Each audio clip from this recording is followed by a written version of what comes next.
Hot dog, you guys. This is the one world premiere tune I feel proud to present to the world. World premiere? It made its debut before you ever put on your thermal space underoos. Before January 1st, you had to pay quite a penny to see this in all its glory, Zorak. Now will you pipe down and pay attention? What is with those pipes? Is this an ejaculation contest? The captain seems to have determined a winner. There he is. Say, aren't you going to welcome us aboard, Willie? It's Mickey. He sure can carry a tune. I can whistle just as good, Moltar. Unfortunately for you, only dogs like Lassie can hear it.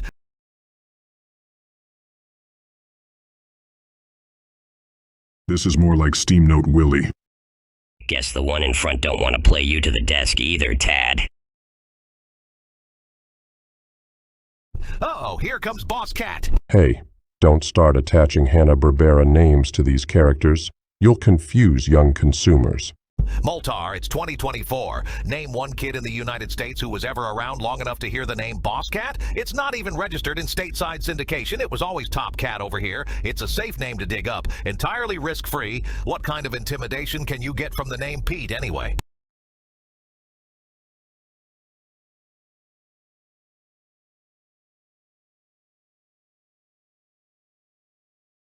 Holy crap, this Wild Willie is my spirit animal. That makes a lot of sense. Given your fondness for cheese going along with butter...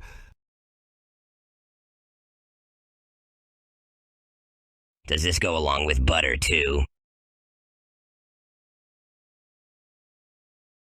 Whoa, you see that? He chewed up and spit out an oil slick. Look there! He did it again!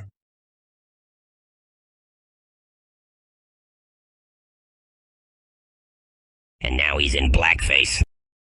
Zorak, that's not very PC. You want to get us in trouble. Yes. We really could do with a historian on this track. Let me get on the phone to one. Well, any luck? All I got was Brack on the other end, and you know what he did? The whole time he was reading off the Wikipedia page. So, what are you guys planning for dinner tonight? I was thinking a black bean casserole. What say you, Zorak? Nah, I'm good. On Sunday, I treated myself to a beef stew and Yorkshire pudding. That was my intended meal for Wednesday. What am I gonna have now? Your macaroni. You usually have that on a Sunday anyway. I went right off the macaroni. It tastes like plastic daffodils after a while. How can you determine the taste of plastic? It was a hot, searing summer, okay? Me and my date were in a meadow, and she picked those daffodils out for me. Initially, I just inhaled their fragrance, a faint aura of strawberry and vanilla. Then she pressured me into eating one for fun. Stomach needed pumping afterwards, but at the time, I thought it was worth it just to see her smile. Why would a meadow be full of plastic daffodils? It wasn't a meadow. It was a landfill where a meadow used to be. Then why didn't she make that clearer? Because the $50 I paid her off with was all the clarity she needed to lead you on. You paid off my date? Well, that certainly explained why she didn't call back after a week's worth plowing the cornfields at my local branch of Tesco. Not even I would call you back if I had to deal with that load. What are you, a slave driver? I'm an Adam driver, Moltar. Anytime the show is off the air, I do a little chauffeuring here and there for all the Adams in the Hollywood industry. So when was the last time you picked up an Adam? Who was the Adam's apple of your eye? Adam West, as you know perfectly well. And then he told me he didn't need me. He had his Batmobile. Then it lost its wheels one Christmas and the Joker got away because I respected the red traffic light.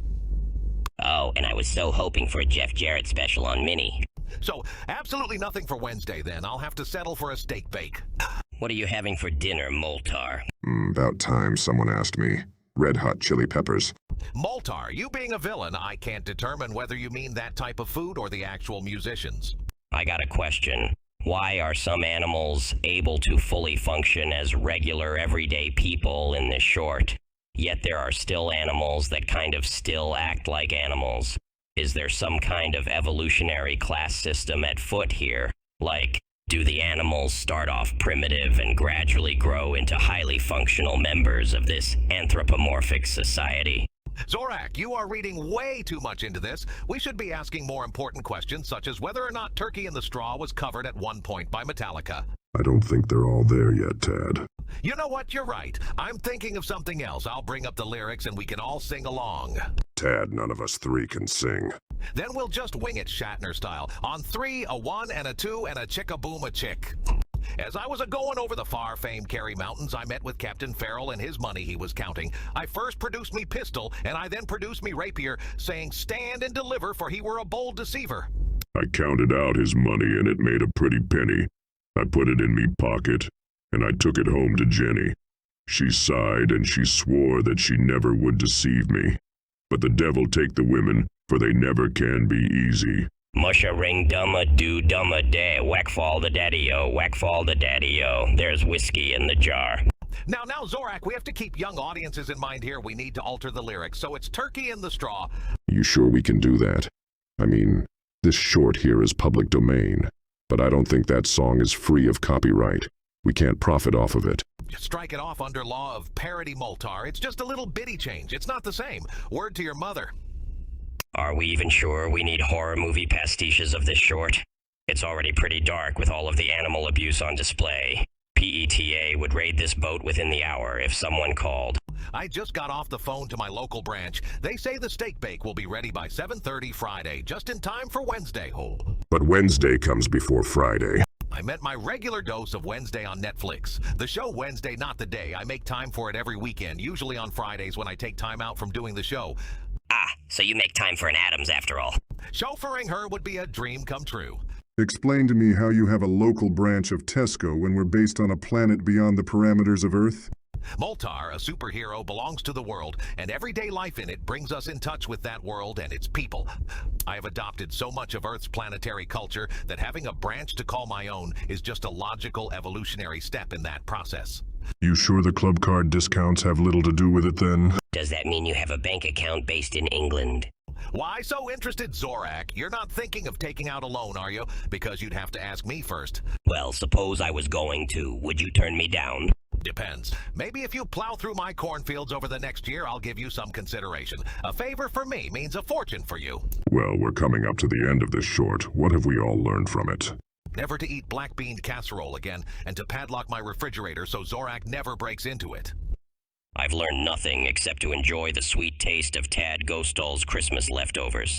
I think we should welcome in this new era of unparalleled creativity from the dark and dank corners of the internet with a little Disney ditty, you guys. On 3, a 1 and a 2 and a 3. We're the Goof Troop and we always stick together. Oh, we're the Goof Troop, best of friends forever. Now we're calling everyone. Come along and join the fun. Report to the Goof Troop, la doopa loo, bop bop a doo bop. Yeah.